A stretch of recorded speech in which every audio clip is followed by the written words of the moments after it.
ਦਿੱਲੀ ਵਿਧਾਨ ਸਭਾ ਚੋਣਾਂ ਤੋਂ ਪਹਿਲਾਂ ਆਮ ਆਦਮੀ ਪਾਰਟੀ ਦੇ ਰਾਸ਼ਟਰੀ ਕਨਵੀਨਰ ਅਤੇ ਸਾਬਕਾ ਮੁੱਖ ਮੰਤਰੀ ਅਰਵਿੰਦ ਕੇਜਰੀਵਾਲ ਨੇ ਅੱਜ ਡਾਕਟਰ ਅੰਬੇਡਕਰ ਸਕਾਲਰਸ਼ਿਪ ਸਕੀਮ ਦਾ ਐਲਾਨ ਕੀਤਾ, ਜਿਸ ਦਾ ਉਦੇਸ਼ ਦਲਿਤ ਭਾਈਚਾਰੇ ਦੇ ਬੱਚਿਆਂ ਨੂੰ ਵਿੱਤੀ ਰੁਕਾਵਟਾਂ ਤੋਂ ਬਿਨਾਂ ਵਿਸ਼ਵ ਭਰ ਦੀਆਂ ਯੂਨੀਵਰਸਿਟੀਆਂ ਦੇ ਵਿੱਚ ਉੱਚ ਸਿੱਖਿਆ ਹਾਸਲ ਕਰਨ ਦੇ ਲਈ ਸਮਰੱਥ ਬਣਾਉਣਾ ਹੈ। ਕੇਜਰੀਵਾਲ ਨੇ ਕਿਹਾ ਕਿ ਅੱਜ ਮੈਂ ਬਾਬਾ ਸਾਹਿਬ ਅੰਬੇਡਕਰ ਦੇ ਸਨਮਾਨ ਦੇ ਵਿੱਚ ਇੱਕ ਇਤਿਹਾਸਿਕ ਐਲਾਨ ਕਰ ਰਿਹਾ ਹਾਂ। ਦਲਿਤ ਸਮਾਜ ਦਾ ਕੋਈ ਵੀ ਬੱਚਾ ਆਰਥਿਕ ਤੰਗੀ ਕਾਰਨ ਮਿਆਰੀ ਸਿੱਖਿਆ ਤੋਂ ਵਾਂਝਾ ਨਹੀਂ ਰਹਿਣਾ ਚਾਹੀਦਾ। ਡਾਕਟਰ ਅੰਬੇਡਕਰ ਸਕਾਲਰਸ਼ਿਪ ਤਹਿਤ ਦਿੱਲੀ ਸਰਕਾਰ ਵਿਦੇਸ਼ਾਂ ਦੀਆਂ ਯੂਨੀਵਰਸਿਟੀਆਂ ਦੇ ਵਿੱਚ ਦਾਖਲਾ ਲੈਣ ਵਾਲੇ ਦਲਿਤ ਵਿਦਿਆਰਥੀਆਂ ਦੇ ਲਈ ਟਿਊਸ਼ਨ ਅਤੇ ਯਾਤਰਾ ਸਮੇਤ सारे खर्चे चुकेगी। देखो इस दौरान केजरीवाल ने होर की कुछ कहा। आज मैं चाहता हूं कि कोई भी दलित समाज का बच्चा पैसे की कमी की वजह से उच्च शिक्षा प्राप्त करने में वंचित ना रह जाए। इसलिए आज मैं डॉक्टर अंबेडकर स्कॉलरशिप का ऐलान करता हूं कि दलित समाज का कोई भी बच्चा अगर दुनिया की किसी भी टॉप की यूनिवर्सिटी में पढ़ना चाहेगा तो वो बच्चा उस यूनिवर्सिटी में एडमिशन ले ले। बस एडमिशन लेने के बाद उसका सारा पढ़ाई का खर्चा, आने जाने का खर्चा, सारा खर्चा दिल्ली सरकार वहन करेगी।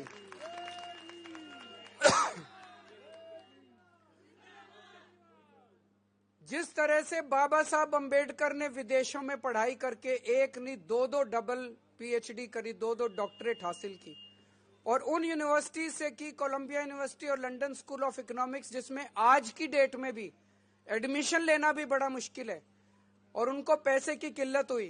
लेकिन आज हम आज़ाद भारत में सांस ले रहे हैं। आज़ाद भारत में किसी बच्चे को फॉरेन यूनिवर्सिटी में पढ़ने की दिक्कत नहीं होनी चाहिए। इसलिए आज मैं पूरे दलित समाज के लिए ये घोषणा कर रहा हूँ डॉक्टर अंबेडकर स्कॉलरशिप की, कि किसी भी बच्चे को विदेश में आप बाबा साहब अंबेडकर के बताए हुए पदचिन्हों पे चलिए, उनके बताए हुए उनके जीवन में उन्होंने जो कुछ हासिल किया वो हासिल करने की कोशिश कीजिए। आपका साथ हम देंगे।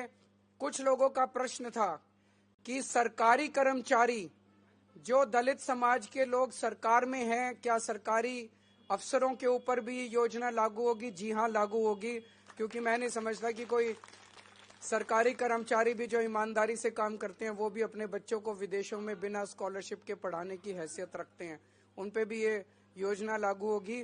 तो उन्होंने जो ਦਿੱਲੀ ਵਿਧਾਨ ਸਭਾ ਚੋਣਾਂ ਤੋਂ ਪਹਿਲਾਂ ਆਮ ਆਦਮੀ ਪਾਰਟੀ ਦੇ ਰਾਸ਼ਟਰੀ ਕਨਵੀਨਰ ਅਤੇ ਸਾਬਕਾ ਮੁੱਖ ਮੰਤਰੀ ਅਰਵਿੰਦ ਕੇਜਰੀਵਾਲ ਨੇ ਅੱਜ ਡਾਕਟਰ ਅੰਬੇਡਕਰ ਸਕਾਲਰਸ਼ਿਪ ਸਕੀਮ ਦਾ ਐਲਾਨ ਕੀਤਾ, ਜਿਸ ਦਾ ਉਦੇਸ਼ ਦਲਿਤ ਭਾਈਚਾਰੇ ਦੇ ਬੱਚਿਆਂ ਨੂੰ ਵਿੱਤੀ ਰੁਕਾਵਟਾਂ ਤੋਂ ਬਿਨਾਂ ਵਿਸ਼ਵ ਭਰ ਦੀਆਂ ਯੂਨੀਵਰਸਿਟੀਆਂ ਦੇ ਵਿੱਚ ਉੱਚ ਸਿੱਖਿਆ ਹਾਸਲ ਕਰਨ ਦੇ ਲਈ ਸਮਰੱਥ ਬਣਾਉਣਾ ਹੈ। ਕੇਜਰੀਵਾਲ ਨੇ ਕਿਹਾ ਕਿ ਅੱਜ ਮੈਂ ਬਾਬਾ ਸਾਹਿਬ ਅੰਬੇਡਕਰ ਦੇ ਸਨਮਾਨ ਦੇ ਵਿੱਚ ਇੱਕ ਇਤਿਹਾਸਿਕ ਐਲਾਨ ਕਰ ਰਿਹਾ ਹਾਂ। ਦਲਿਤ ਸਮਾਜ ਦਾ ਕੋਈ ਵੀ ਬੱਚਾ ਆਰਥਿਕ ਤੰਗੀ ਕਾਰਨ ਮਿਆਰੀ ਸਿੱਖਿਆ ਤੋਂ ਵਾਂਝਾ ਨਹੀਂ ਰਹਿਣਾ ਚਾਹੀਦਾ। ਡਾਕਟਰ ਅੰਬੇਡਕਰ ਸਕਾਲਰਸ਼ਿਪ ਤਹਿਤ ਦਿੱਲੀ ਸਰਕਾਰ ਵਿਦੇਸ਼ਾਂ ਦੀਆਂ ਯੂਨੀਵਰਸਿਟੀਆਂ ਦੇ ਵਿੱਚ ਦਾਖਲਾ ਲੈਣ ਵਾਲੇ ਦਲਿਤ ਵਿਦਿਆਰਥੀਆਂ ਦੇ ਲਈ ਟਿਊਸ਼ਨ ਅਤੇ ਯਾਤਰਾ ਸਮੇਤ सारे खर्चे चुकेगी। देखो इस दौरान केजरीवाल ने होर की कुछ कहा। आज मैं चाहता हूं कि कोई भी दलित समाज का बच्चा पैसे की कमी की वजह से उच्च शिक्षा प्राप्त करने में वंचित ना रह जाए। इसलिए आज मैं डॉक्टर अंबेडकर स्कॉलरशिप का ऐलान करता हूं कि दलित समाज का कोई भी बच्चा अगर दुनिया की किसी भी टॉप की यूनिवर्सिटी में पढ़ना चाहेगा तो वो बच्चा उस यूनिवर्सिटी में एडमिशन ले ले। बस एडमिशन लेने के बाद उसका सारा पढ़ाई का खर्चा, आने जाने का खर्चा, सारा खर्चा दिल्ली सरकार वहन करेगी।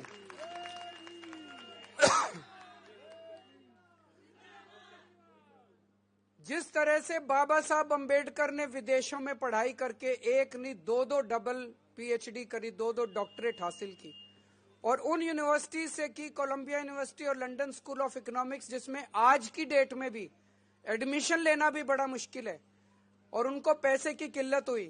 लेकिन आज हम आज़ाद भारत में सांस ले रहे हैं। आज़ाद भारत में किसी बच्चे को फॉरेन यूनिवर्सिटी में पढ़ने की दिक्कत नहीं होनी चाहिए।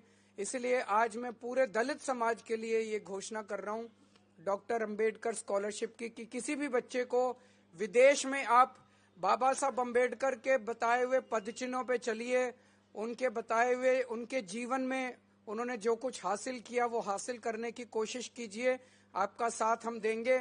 कुछ लोगों का प्रश्न था कि सरकारी कर्मचारी जो दलित समाज के लोग सरकार में हैं, क्या सरकारी अफसरों के ऊपर भी ये योजना लागू होगी? जी हाँ, लागू होगी, क्योंकि मैं नहीं समझता कि कोई सरकारी कर्मचारी भी जो ईमानदारी से काम करते हैं वो भी अपने बच्चों को विदेशों में बिना स्कॉलरशिप के पढ़ाने की हैसियत रखते हैं, उन पे भी ये योजना लागू होगी। तो उन्होंने जो